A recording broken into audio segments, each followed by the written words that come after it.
next few months, but I kept growing my hair. By fall, it was past my shoulders again, and I felt beautiful.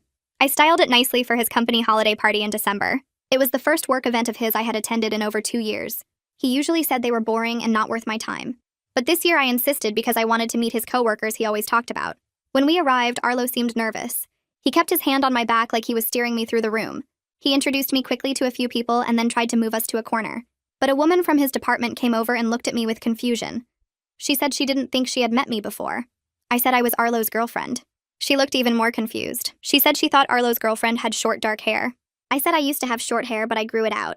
She said no, she meant she thought his girlfriend was a different person entirely. She described a woman who was shorter than me with a pixie cut and dark hair who had come to events before.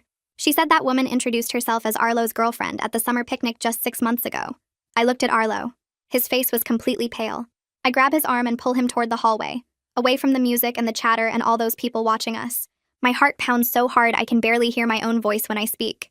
Arlo keeps saying there's been some kind of mix-up, that his coworker got confused, but his face has gone completely white and his hands won't stop shaking. I can feel his arm trembling under my grip as we push through the door into the empty corridor. The sounds from the party get muffled behind us, and suddenly it's just the two of us under those harsh fluorescent lights. I turn to face him and demand to know who this woman is, the one with short dark hair who's been coming to his work events as his girlfriend. Arlo stammers and tugs at his collar like he can't get enough air. He says she's just a friend from his department, someone who might have gotten the wrong idea about their relationship. His eyes keep darting around, looking at the walls, the floor, anywhere but at me. I ask him what her name is, and he hesitates before saying it's someone named Jasmine. He insists she must have misrepresented things to people at work because they're not together. They've never been together. But his voice sounds wrong and his whole body has gone stiff. I tell him we're leaving right now and he nods quickly. Too quickly, like he's relieved to escape. We walk back through the party to get our coats and I can feel people staring at us. Arlo keeps his hand on my back, but it feels different now, like he's trying to steer me instead of support me. The drive home is completely silent except for my questions that he keeps avoiding. I ask when he last saw Jasmine and he says he doesn't remember exactly. I ask how long they've known each other and he says a few years maybe. I ask why she would tell people she's his girlfriend and he says he'll explain everything when we get home, that it's complicated and he needs time to think about how to say it. His voice sounds hollow like he's reading from a script he hasn't memorized yet. Every answer feels rehearsed and empty. We pull into our apartment building and ride the elevator up in silence. My hands are shaking now too, and I can't tell if I'm angry or scared or both. Inside our apartment, Arlo finally stops deflecting and admits there is another woman, that her name is Jasmine and yes, she works in his department. But he insists it's not what I think, that it's complicated. He says they went on a few dates before he met me, and she got the wrong idea about where things were going. He claims he tried to let her down easy, but she wouldn't accept it. I sit down on the couch because my legs feel weak, and I ask him why Jasmine would introduce herself as his girlfriend at a work event 6 months ago, if they only went on a few dates years ago. Arlo sits down across from me and puts his head in his hands. He says Jasmine is unstable, that she's been kind of stalking him at work. He says he didn't tell me because he didn't want to worry me with his crazy coworker situation. He says he's been trying to handle it professionally through work channels, but she keeps showing up at company events uninvited. Something about his explanation feels completely wrong. The way he's sitting, the way he won't look at me, the way his story keeps changing with every question. I pull out my phone and open Instagram, typing in Jasmine's name. Arlo's head snaps up and he tells me to stop, that I'm invading someone's privacy. But I ignore him and keep searching, adding his company name to narrow the results. He stands up and tries to take my phone, but I push past him and walk into our bedroom, locking the door behind me. I can hear him outside saying my name, but I'm scrolling through search results until I find her. Jasmine Westbrook. Her profile picture shows a woman with short dark hair styled in a pixie cut. My stomach drops as I click on her page and start scrolling. There are photos of her and Arlo at restaurants I recognize, photos of them at parks on sunny days, photos of them at what look like company events with other people I saw tonight. The photos go back 2 years according to the dates. 2 entire years of pictures. In every single photo, Jasmine has short dark hair cut almost exactly like mine used to be. The same pixie style Arlo spent 3 years convincing me to keep. I unlock the bedroom door and walk back to the living room where Arlo is pacing. I hold up my phone and show him the photos.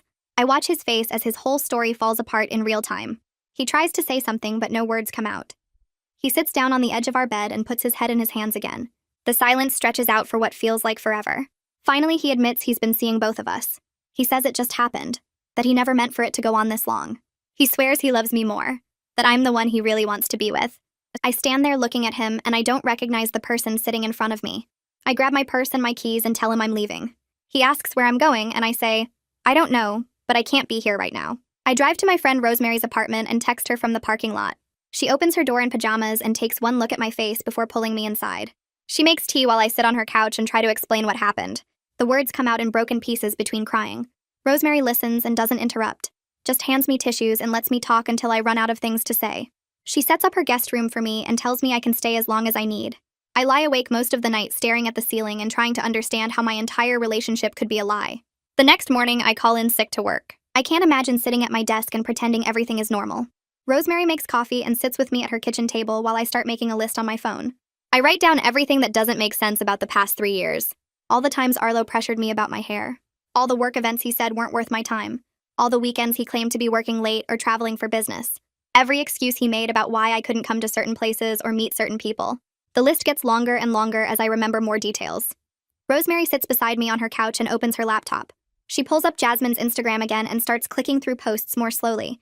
I watch over her shoulder as she scrolls back through months of photos. She stops on a picture from last June showing Jasmine and Arlo at what looks like a street festival. I remember that weekend clearly because Arlo said he had to attend a work conference in Chicago. He sent me a few texts about boring presentations and hotel food. But in this photo, he's standing next to Jasmine with his arm around her waist, both of them holding ice cream cones and smiling at the camera. The location tag says it's a festival downtown in our city. Rosemary clicks to the next photo. This one is from August at a beach. Arlo told me he was at another conference that weekend, this time in Boston. But the photo shows him and Jasmine building a sandcastle together at a beach I recognize as being just 2 hours from where we live. Rosemary keeps scrolling and we find more. A hiking photo from September when he said he was visiting his sick aunt. A restaurant dinner from October when he claimed to be working late on a big project. Every single photo matches up with a weekend or evening when he gave me an excuse about why he couldn't see me. I feel sick looking at the timeline. He didn't just lie occasionally. He planned everything carefully to keep us apart. I pull out my phone and open my text messages with Caitlin from last night. I type out a message asking if we can meet for coffee because I need to talk about what happened at the party. My finger hovers over the send button for a minute before I press it. Caitlin responds almost right away saying she's been worried about me and asking if I can meet this afternoon at a coffee shop near Arlo's office. I agree and she sends me the address. Rosemary offers to come with me but I say I need to do this alone. She makes me promise to text her if I need anything. I arrive at the coffee shop 20 minutes early and order tea I don't drink. Caitlin walks in exactly on time and spots me right away. She gives me a hug before sitting down across from me. She looks uncomfortable and keeps fidgeting with her coffee cup. She starts talking before I can even ask my first question. She says everyone at work has been talking about what happened at the party. She says she feels terrible because she should have said something sooner. Then she tells me that for the past 2 years, everyone in their department thought Jasmine was Arlo's girlfriend. He brought her to every single company event. The summer picnic, the holiday parties, the team dinners, all of it. Caitlin says whenever someone asked about me, Arlo always had an excuse ready. He said I was busy with work projects or that I didn't enjoy corporate events or that I had other commitments. He made it sound completely normal that I never came to anything. Nobody questioned it because lots of people don't bring their partners to work stuff. But Jasmine came to everything and acted like she belonged there. She knew everyone's names and asked about their families and fit right into the group. Caitlin keeps talking and I just sit there taking it in. She says she's been thinking back over the past 2 years and remembering things that seem weird now. Like how Arlo always wanted to know the seating arrangements before events. He would ask who was sitting where and sometimes request to be moved to different tables. Caitlin thought he was just particular about who he networked with. But now she realizes he was managing who Jasmine and I might run into if we both showed up. She also mentions that Arlo's desk at work has photos displayed on it. Photos of him and Jasmine at various places. Caitlin says she's walked past his desk hundreds of times and never once saw a photo of me. She didn't think anything of it before because not everyone displays photos at work. But combined with everything else, it's another piece of the pattern. I go back to Rosemary's apartment after meeting Caitlin and spend the rest of the afternoon on my laptop. I create a fake social media account using a random name and a stock photo I find online. Then I use it to look at Jasmine's profile more carefully. Her account is public, so I can see everything without her knowing it's me looking. What I find makes me feel worse. She posts about their relationship openly. There are a couple photos with captions about date nights and weekend adventures. She tags him in posts and uses hashtags like couple goals and relationship. She shares photos of gifts he gave her and writes about how lucky she is. Meanwhile, Arlo always asked me to keep our relationship more private online. He said he didn't like mixing his personal and professional lives on social media. He said it was more mature to keep things between us instead of broadcasting everything. I believed him because it seemed reasonable. But now I see he just didn't want me posting anything that Jasmine might see. I keep scrolling through Jasmine's posts and find ones that talk about her hair. There's a post from about 3 years ago showing her with long brown hair past her shoulders. The caption says she's thinking about cutting it short. Then a few weeks later, there's a photo of her with a pixie cut almost identical to the one I used to have. The caption talks about how supportive Arlo has been about her new look. She writes that he loves her professional style and thinks short hair makes her look confident.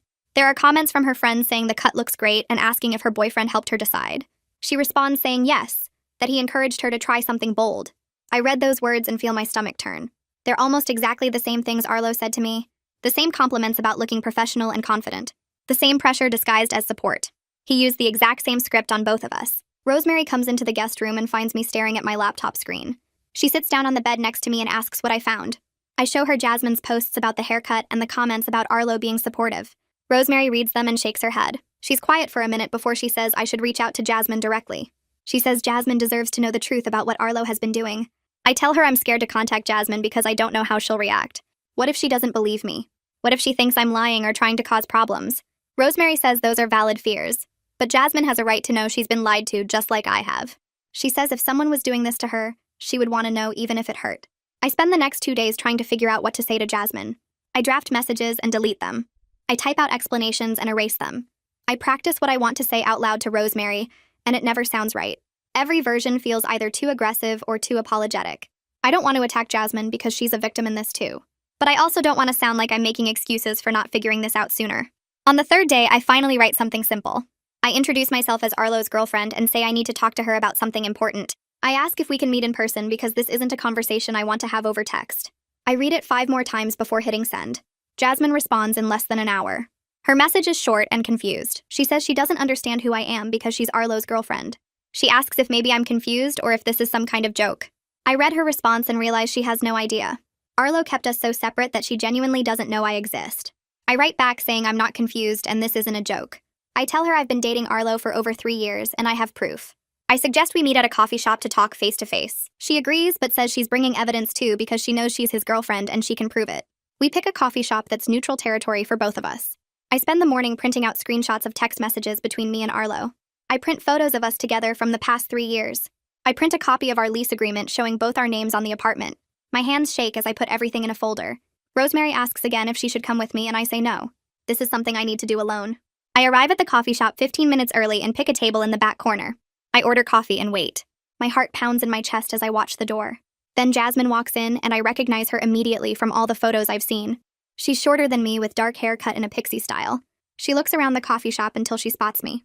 She walks over slowly carrying her own folder of papers. We sit down across from each other and neither of us speaks for a long moment. Then we both start pulling out our evidence at the same time. I spread out my printed photos and texts on the table. She does the same with hers. We stare at the papers covering the table between us. There are photos of Jasmine and Arlo at a restaurant I recognize. I pull out a photo of me and Arlo at that same restaurant on a different night. The tables and decorations are identical. She has a picture of them at a park. I have one of us at the same park. She has texts where he calls her beautiful and says he loves her. I have almost identical texts with slightly different wording. She has a birthday card he gave her. I have one too from my birthday last month. We sit in stunned silence looking at the evidence of our duplicate relationships laid out in front of us. Jasmine picks up one of my photos showing me and Arlo at a waterfront restaurant. She sets it next to her own photo from the same place. The angle of the shot is almost identical. She traces her finger along the railing visible in both pictures. She asks when I was there. I check the date stamp on my phone. August 15th of last year. She pulls up her photo and shows me the date. August 22nd. 1 week apart. We both went to the same restaurant within 7 days, and neither of us knew the other existed. She scrolls through more of her photos and stops on one from a hiking trail. I have the same trail in my camera roll from a different weekend. She shows me a picture from a coffee shop downtown. I recognize the blue tile wall in the background because I have a selfie in front of it. We keep finding these duplicate locations like we were living parallel lives in the same city. Jasmine sets her phone down and looks at me. She asks if I remember Arlo ever mentioning his preference for short hair before we started dating. I think back to our early conversations. He complimented my long hair constantly those first few months. He never said anything about preferring it short until half a year into our relationship. Jasmine nods slowly. She says Arlo told her on their second date that he found short hair attractive on women. She says he mentioned a former girlfriend who had a pixie cut and how much he loved that style. She says she had hair past her shoulders when they met. Within 3 months of dating him, she cut it to chin length. 6 months later, she went shorter. By their first anniversary, she had the pixie cut she has now. She thought it was her own decision. She thought she was trying something new and bold. Now she realizes he used the same manipulation tactics on both of us. He made us both feel like cutting our hair was our choice while he slowly pushed us toward the exact same look. I feel sick thinking about how calculated it all was. Jasmine wipes her eyes with the back of her hand. She asks how long Arlo and I have been together. I tell her 3 years and 2 months. She goes very still. She says she and Arlo have been dating for 3.5 years. I do the math in my head. That means he started seeing her 6 months before he met me. He was already in a relationship when he approached me at that bookstore and told me I looked like a painting. Jasmine says she thought she was his only girlfriend this whole time. She says they talked about moving in together next year. She says she was looking at engagement rings online last month thinking he might propose soon. She trusted him completely. She built her entire future around him. I tell her I moved into his apartment 2 years ago. Her face goes white. She says he told her he lived with a male roommate named Jomar. She says that's why she could never stay over. He claimed Jomar was uncomfortable with overnight guests. I realize I'm Jomar in this scenario. Arlo created a fake roommate to explain why Jasmine couldn't be at the apartment on weekends. Jasmine starts piecing together his system out loud. She says he always claimed to work late on Tuesdays and Thursdays. Those must have been nights he spent with me. I realize he told me he had early morning client meetings on Wednesdays and Fridays. Those were probably mornings he went to work from Jasmine's place. He used his job as the excuse for everything.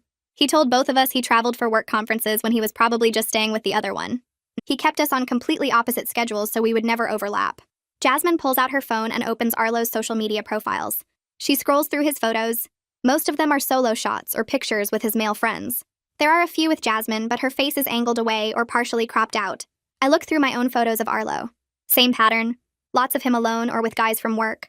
A handful with me, but always carefully framed. He never posted couple photos that clearly showed our faces together. He managed his online presence to hide both relationships. Jasmine says his friend group from work never mixed with his college friends. He kept those social circles completely separate. She met his work friends, but never anyone from his past. I met his college buddies, but never his coworkers until last night. He built walls between every part of his life so nothing would connect. Jasmine's hands start shaking. She says she moved to this city 2 years ago specifically to be closer to Arlo. She had a job offer in another state that paid $15,000 more per year. Better position, better company, better career trajectory. But Arlo said he couldn't do long distance. He said their relationship was too important to him. He said he needed her nearby. So she turned down the opportunity and took a lower-paying job here instead. She gave up significant career advancement because he convinced her he couldn't live without her close by. Meanwhile, he was living with me the entire time. I feel my chest tighten as I remember my own sacrifice. Last year, my company offered me a promotion to senior manager. It came with better pay and more responsibility. But it required attending evening networking events twice a month. When I told Arlo about the opportunity, he got quiet. He said those evening events would cut into our time together. He said our relationship needed consistent quality time to stay strong. He said he worried the promotion would create distance between us. I turned down the promotion because I thought our relationship mattered more than my career. Now I understand he needed me home those evenings because he was with Jasmine. He used our relationship as leverage to control my schedule and keep me available when it suited his double life. Jasmine and I sit in silence for a moment, processing how much we both gave up for him. She pulls up photos on her phone again. She starts looking at pictures taken inside Arlo's apartment. I do the same with mine. We compare them side by side. In Jasmine's photos, the camera angles are tight. Mostly close-ups of her and Arlo with blank walls in the background. No wide shots showing the full room. In my photos, the same pattern appears. Careful framing that avoids showing identifying details. I have hardly any pictures that capture the whole living room or bedroom. Jasmine says she always thought it was weird that Arlo didn't like taking photos at his place. He claimed the lighting was bad or the apartment was messy. Now she realizes he was hiding evidence. If either of us had clear photos of his space, we might have eventually compared notes and noticed we were both in the same apartment. I look at the few wide-angle shots I do have. I notice now that certain items are missing from different photos. A blue throw blanket appears in some pictures, but not others. A specific coffee mug sits on the counter in one shot, but is gone in the next. He must have hidden my belongings when Jasmine visited and hidden her things when I was there. Jasmine mentions she never stayed over on weekends. Arlo told her he needed weekends to decompress and have alone time. He said it was important for his mental health to have space. I realized I was always at the apartment on weekends. That was our time together. He had me on weekends and her on weeknights. A perfect split schedule that kept us from ever crossing paths. Jasmine's voice cracks as she talks. She says Arlo's friend Julian from work knows about both of us. She saw Julian at a company picnic last summer. When Arlo introduced them, Julian gave Arlo a strange look. Later, she saw Julian pull Arlo aside and they had an intense conversation. She asked Arlo about it afterward, and he said Julian was just being weird about work drama. Now she understands Julian was probably warning Arlo that his double life was risky. I remember meeting Julian once when he stopped by the apartment. He seemed uncomfortable the whole time. He kept looking between me and Arlo like he wanted to say something but didn't. He left quickly, and Arlo seemed irritated after he was gone. Julian has been helping Arlo maintain this deception. Running interference at work events, making excuses when needed, covering for him when the schedules got complicated. He knew what Arlo was doing and he went along with it. Jasmine and I look at each other across the table, covered in evidence of our duplicate lives. Something strange is happening between us. We should hate each other. We're technically rivals for the same man's attention, but instead I feel this odd connection forming. We're both victims of the same manipulation. We both trusted someone who systematically lied to us for years. We both changed ourselves to fit his preferences. We both gave up opportunities because he convinced us our relationship with him mattered most. Neither of us saw the signs because he was so careful and deliberate in his deception. Jasmine asks what we should do now. I say we need to confront him together. She nods and suggests we go to his apartment when he's not expecting either of us. I still have my key. We can show up at a time when he told both of us he would be busy. Force him to face both of us at once and explain himself with nowhere to hide. Jasmine checks her phone. She says Arlo told her he has to work late this Wednesday. I check my messages. He told me he has a client dinner Wednesday evening. She smiles, but it doesn't reach her eyes. Wednesday it is. 2 days from now, we'll both show up at his door and watch his carefully constructed lies fall apart. Wednesday comes and we stand outside Arlo's apartment door at 7 in the evening. Jasmine holds her key in one hand and I hold mine in the other. Neither of us has told him we're coming. He thinks I'm at a work dinner and he told Jasmine he had to stay late at the office. We look at each other for a long moment before I nod and she unlocks the door. The apartment is quiet when we walk in. Lights are on in the living room and kitchen. Arlo's jacket hangs on the hook by the door. We hear water running in the bathroom and then it stops. Footsteps move down the hallway. Arlo walks into the living room wearing sweatpants and a t-shirt with wet hair from the shower. He freezes when he sees both of us standing there. His face goes completely white. His mouth opens but no sound comes out. Jasmine crosses her arms and I do the same. He looks between us like he's trying to find words that will fix this, but there aren't any. He starts to say something about this being a misunderstanding, but I cut him off. I tell him we know everything. Jasmine says we've compared notes and timelines and photos. We know about the separate schedules and the hidden belongings and the lies about work events. Arlo sits down hard on the couch like his legs won't hold him anymore. He puts his head in his hands. Jasmine walks closer and starts listing things. She talks about the summer picnic where she met his coworkers as his girlfriend. The weekend trips he took with me while telling her he was visiting family. The way he kept her away from his apartment on weekends. I add my own list. The company parties he said weren't worth my time. The promotion I turned down because he said it would interfere with our relationship. The constant pressure about my hair and appearance. Arlo looks up with tears in his eyes. He tries to interrupt, but Jasmine holds up her hand.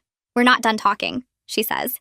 I mention how he isolated both of us from his work life and friend groups. How he made sure we never overlapped in any way. How he controlled what we wore and how we styled our hair so we would fit some image he had in his head.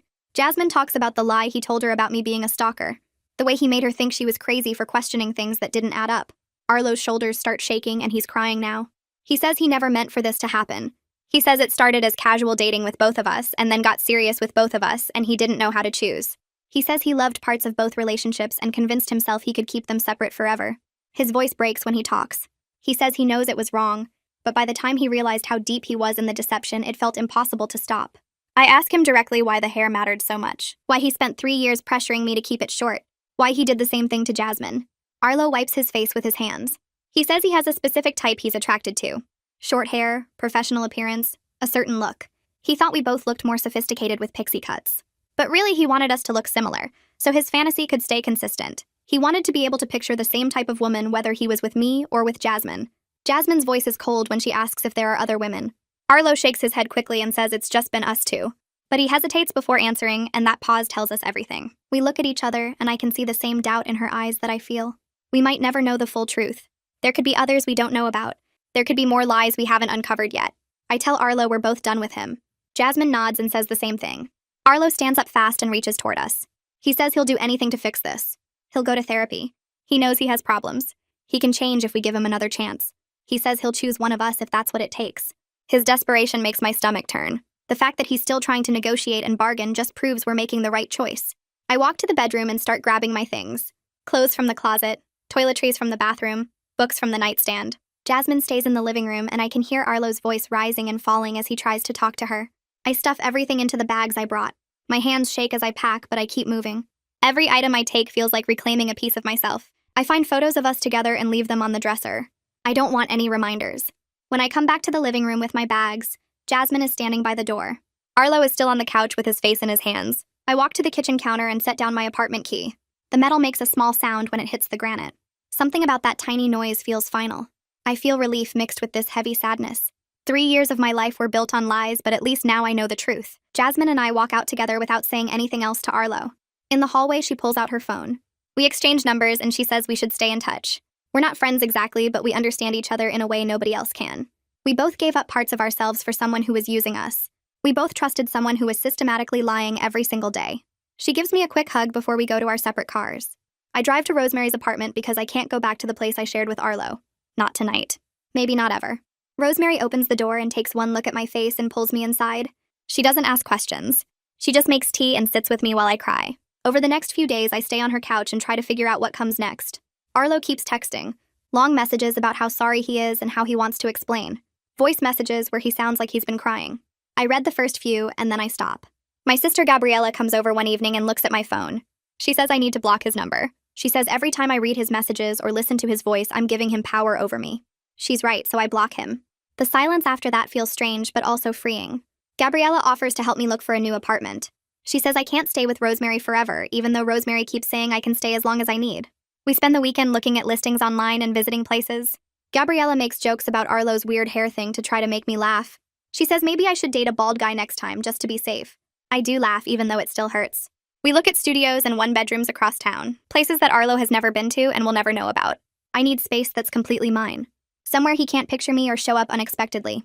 The apartments are more expensive than splitting rent with him was, but I don't care. I find a small studio in a building with good security. It has big windows and the landlord seems nice. I sign the lease 2 weeks after the confrontation at Arlo's place. The apartment is empty when I get the keys, but it feels like possibility instead of loneliness. I stand in the middle of the bare floor and look around at my new space. Nobody has controlled me here. Nobody has lied to me here. This is where I start over. A few days after moving into my new place, my phone buzzes with a text from Jasmine. She says she reported everything to HR at Arlo's company because he used work events to carry out his lies. She says they're looking into whether he broke any rules about honesty and relationships. I stare at the message for a long time before responding that I think she did the right thing. The idea of him facing real consequences at work makes me feel something between satisfaction and exhaustion. I don't have energy left to be angry, but I'm glad someone is holding him accountable. Jasmine texts back that the HR person seemed shocked when she explained the timeline and showed photos of both of us at different company events. She says they asked a lot of questions about how long it had been going on and whether any coworkers knew. I wonder if Julian will get in trouble for helping cover everything up. My phone rings 2 days later and it's Caitlin from Arlo's department. She says she wanted to check on me and share what's happening at the office. People are disgusted by what Arlo did according to her. She says Julian is dealing with fallout too, because several coworkers realized he must have known about both relationships. The gossip is intense, but most people feel bad for Jasmine and me. Caitlin says she feels guilty for not noticing something was wrong earlier. I tell her there was no way she could have known because Arlo was careful about keeping us separate. She mentions that some people are avoiding Arlo in the break room and at meetings.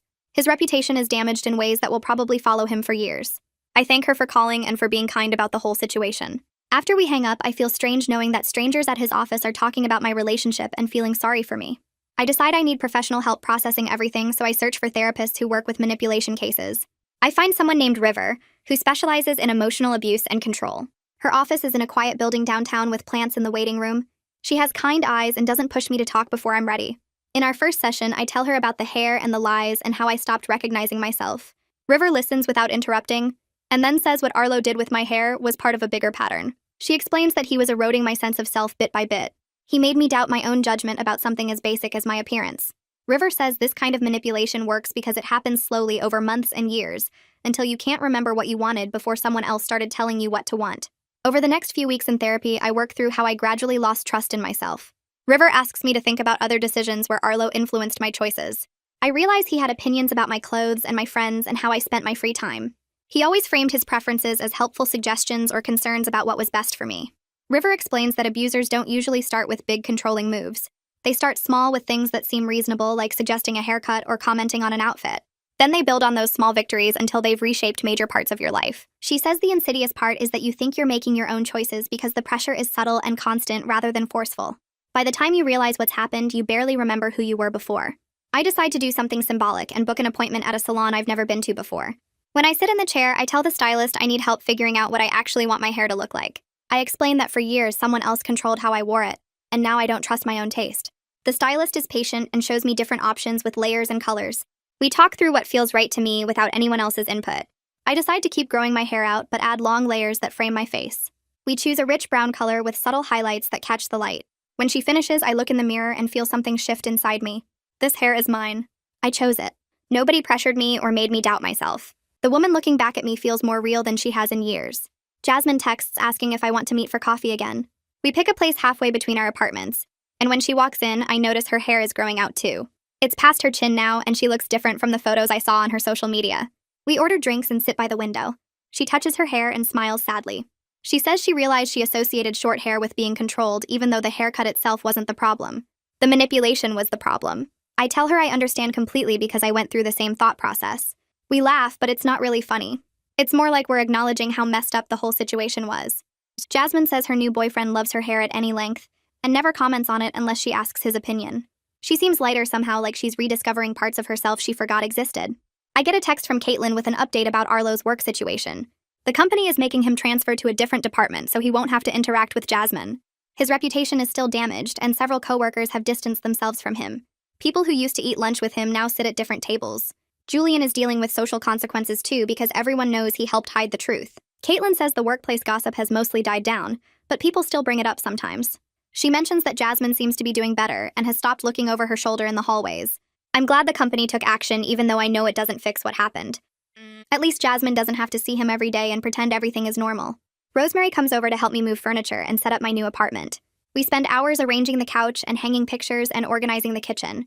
She brings pizza for dinner and we eat sitting on the floor because I don't have a dining table yet. Rosemary looks at me and says she's proud of how I'm handling everything. She says I seem more like myself than I have in years. I ask her what she means, and she explains that during my relationship with Arlo, I was always second-guessing myself and asking for other people's opinions about basic choices. She says now I make decisions without needing validation from everyone around me. I didn't realize how much I had changed until she pointed it out. We stay up late talking and laughing, and I feel grateful to have a friend who stuck by me through all of this. My email pings with a long message from Arlo. He apologizes for everything and says he started therapy to work on his issues. He writes that he understands if I never forgive him, but wants me to know he's trying to become a better person. He claims he's been diagnosed with some kind of attachment disorder, and his therapist is helping him understand why he did what he did. The email goes on for paragraphs about his childhood and his fears and his regrets. I read it once all the way through and then I delete it without responding. I don't owe him my forgiveness or my attention. His healing journey is not my responsibility. I close my laptop and go make tea and don't think about him for the rest of the night. I start reaching out to friends I lost touch with during my relationship with Arlo. I text people I used to see regularly and suggest meeting up for coffee or dinner. Most of them respond right away saying they'd love to reconnect. Over the next few weeks, I have several conversations where friends admit they thought something was off about Arlo, but didn't want to interfere in my relationship. One friend says he seemed controlling about small things like where we sat at restaurants or what I ordered. Another friend mentions that I stopped suggesting plans and always checked with Arlo first before committing to anything. Hearing their observations hurts because it means other people saw what I couldn't see, but it also validates my experience. I wasn't imagining the control. It was real enough that people on the outside noticed it too. Gabriella shows up at my apartment on Saturday morning with coffee and a determined look on her face. She announces we're going shopping, and I'm not allowed to say no. I start to make excuses about not having money to spend on new clothes, but she waves me off and says it's her treat and I need to stop arguing. We drive to the mall and walk into stores I usually avoid because they seem too trendy or colorful. Gabriella pulls dresses off racks and holds them up against me, ignoring my protests that they're not my style. She says that's exactly the point, because my style has been dictated by Arlo for 3 years, and now I get to figure out what I actually like. We try on clothes for over an hour, and I keep gravitating toward the neutral professional pieces in blacks and grays. Gabriella physically steers me away from those sections and brings me a bright blue dress with a pattern of small flowers. I hold it up and immediately think it's too much. Too attention-grabbing. Too young for me. Then I realize those are all things Arlo would have said. I try the dress on and stare at myself in the fitting room mirror. The color makes my skin look warm and healthy. The cut fits my body in a way that feels comfortable and confident. I look like someone who enjoys getting dressed in the morning instead of someone performing a professional costume. Gabriella sees my face when I come out of the fitting room and doesn't even ask if I'm getting it. She just takes it to the register and pays before I can talk myself out of it. My phone buzzes with a text from Jasmine a few days later. She says she has news and wants me to know she started seeing someone new. She met him at a friend's party and they've been on 3 dates so far. She writes that he complimented her growing out hair once and then never mentioned it again, unless she specifically asked his opinion. She says it's refreshing to be with someone who doesn't have an agenda about how she looks or what she wears. She mentions that this guy asked her what she wanted to do on their dates instead of planning everything and expecting her to go along with it. I text back that I'm happy for her and mean it. We've developed this strange friendship built on shared trauma, and hearing that she's moving forward makes me feel hopeful about my own healing. I'm at the grocery store on a Wednesday evening picking up basics when I turn the corner into the produce section and see Arlo examining apples near the organic display. My chest tightens immediately and I freeze in place with my hand still on the cart handle. He hasn't seen me yet. I should just continue shopping like a normal person, but my brain screams at me to leave right now. I abandon my cart in the middle of the aisle and walk quickly toward the exit, my heart pounding so hard I can feel it in my throat. I make it to my car and sit there shaking for 10 minutes before I can even put the key in the ignition. I call River from the parking lot and she talks me through breathing exercises until I calm down enough to drive home. At our next session, River helps me understand that panic responses are normal after what I experienced. We work on strategies for handling unexpected encounters, including planning what I might say if I have to interact with Arlo and practicing staying in public spaces instead of fleeing. She reminds me that my anxiety doesn't mean I'm not healing. It just means my nervous system is still processing the betrayal. I'm folding laundry in my apartment one evening when I realize I haven't looked at Arlo's social media in over a week. I used to check it multiple times a day, searching for clues about what he's doing or whether he's seeing someone new. I would read through old posts trying to find hidden meanings or signs I should have noticed. But lately I've been too busy with work and therapy and reconnecting with friends to obsess over his life.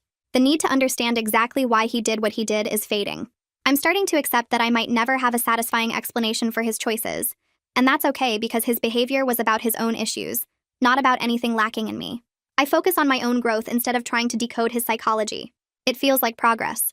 My supervisor calls me into her office on a Friday afternoon, and I spend the walk down the hallway worried that I did something wrong.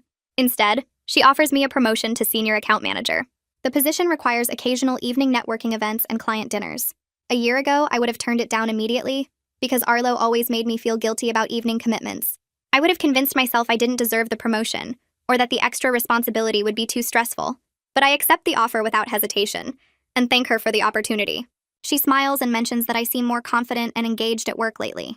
She says I've been contributing more in meetings and taking initiative on projects. I realize she's right. I'm not second-guessing every decision or waiting for someone else to validate my ideas anymore. Jasmine and I meet for lunch at a cafe downtown to catch up on our healing progress. We sit outside in the spring sunshine and compare notes on therapy and dating and learning to trust ourselves again. She admits she still has hard days where she questions her judgment about everything. I tell her I do too, especially when I'm tired or stressed. We talk about red flags we're learning to recognize in potential relationships. Things like people who push boundaries after we say no, or who have explanations that don't quite add up, or who seem too interested in changing how we look or act. Jasmine says she's getting better at walking away from situations that feel off instead of talking herself into giving people more chances. I agree that's something I'm working on too. We finish lunch and hug goodbye, both of us acknowledging how strange it is that we've become friends through such awful circumstances, but also how grateful we are to have someone who truly understands what we went through. River and I spend a session talking about how my hair growing out became symbolic of reclaiming my autonomy. She points out that while the physical change was important, the real work is rebuilding my sense of self beyond appearance. I'm learning to trust my preferences and judgment in all areas of my life, not just how I look. We discuss how I'm making decisions about my career, my friendships, my living space, and my daily routines based on what I actually want, instead of what someone else thinks I should want. River asks me to notice moments when I choose something for myself without seeking validation from others. I realize I've been doing that more often lately, like accepting the promotion, or buying the blue dress, or deciding to keep growing my hair without asking anyone's opinion first.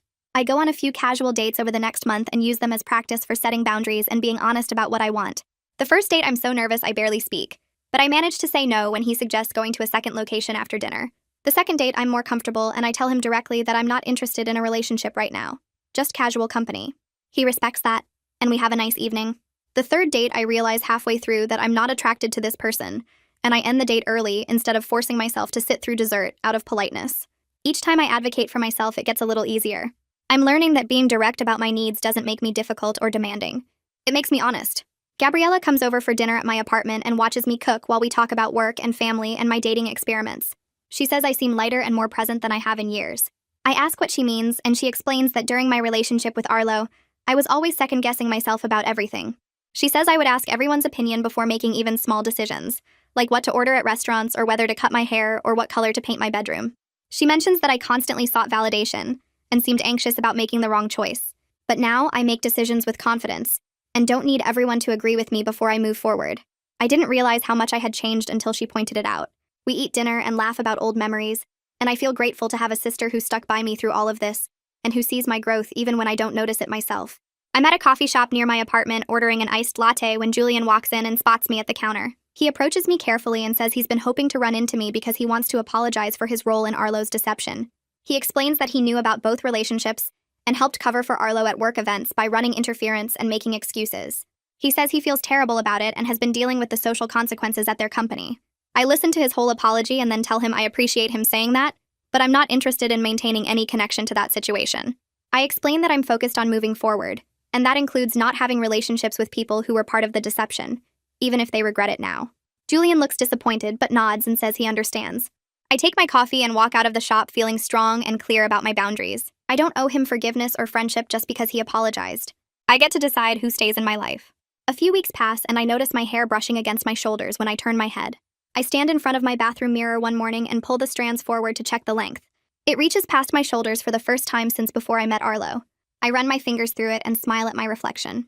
The hair itself looks good, but that's not what makes me feel proud. I chose this length myself without asking anyone's opinion or seeking validation. I didn't cut it to please someone else or let it grow because someone told me to.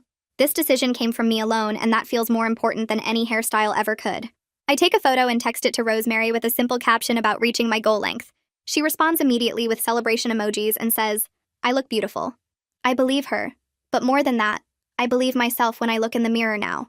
My phone buzzes with a text from Jasmine a few days later. She sends a photo of herself at what looks like a company event based on the background decorations and professional attire.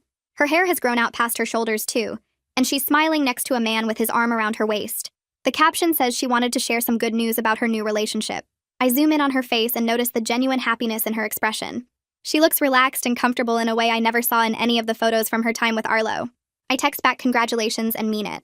The fact that I feel happy for her surprises me given how we met and the strange circumstances that brought us together. But we both survived the same manipulation, and seeing her move forward with someone who treats her well makes me hopeful for my own future. We're not close friends and probably never will be, but there's a connection between us that feels important, even if we only check in occasionally. I'm organizing my closet the following weekend when I realize something has shifted in how I think about what happened with Arlo. I pull out a dress I bought during our relationship because he said the color looked sophisticated on me. I remember second-guessing my own taste and deferring to his opinion about almost everything. But now when I look at the dress, I just see a piece of clothing that doesn't fit my style anymore. The betrayal and manipulation are part of my history, and taught me to recognize red flags and trust my own judgment. Those lessons matter and shaped who I am now. But the actual events don't dominate my thoughts the way they did in those first awful months. I don't replay conversations in my head or wonder what I could have done differently. The whole experience exists as something that happened to me rather than something that defines me. I donate the dress along with several other items that don't feel like me anymore. The closet looks sparse when I finish, but everything left represents choices I made for myself. My next therapy session with River feels different from the beginning. We sit in her office and she asks about my progress over the past few months. I tell her about the coffee shop encounter with Julian and how I set clear boundaries without feeling guilty. I mention the casual dates where I practiced being direct about my needs and preferences. I describe the growing confidence I feel when making decisions without seeking validation from others. River listens carefully and then suggests we might be ready to transition from weekly sessions to monthly check-ins. She explains that I've made remarkable progress in rebuilding my sense of self and learning to recognize manipulation tactics before they take hold. The goal of therapy was never to erase what happened, but to help me process it and develop tools for healthier relationships moving forward. She believes I have those tools now and can continue growing without needing weekly support. The idea of ending regular sessions makes me nervous for about 10 seconds before I realize the nervousness comes from habit rather than actual need. I agree to the new schedule and we plan our next monthly appointment. Walking out of her office that day feels like graduating from something difficult but necessary. 6 months have passed since the holiday party revelation, when I decide to host a dinner party at my apartment. I invite Rosemary, Gabriella, and a few other close friends I've reconnected with over the past half year. I spend the afternoon cooking and setting up my small dining area. The apartment still feels new to me in some ways, but it's completely mine, and that matters. My guests arrive with wine and desserts, and we crowd around my table talking and laughing. Rosemary tells embarrassing stories from our college days. Gabriella shares updates about her kids and her new job promotion. Another friend talks about her dating disasters, and we all offer advice and support. The conversation flows easily without any awkward silences or forced topics. We stay at the table long after we finish eating, refilling wine glasses and picking at leftover appetizers. Someone suggests we play a card game and we clear the dishes to make room.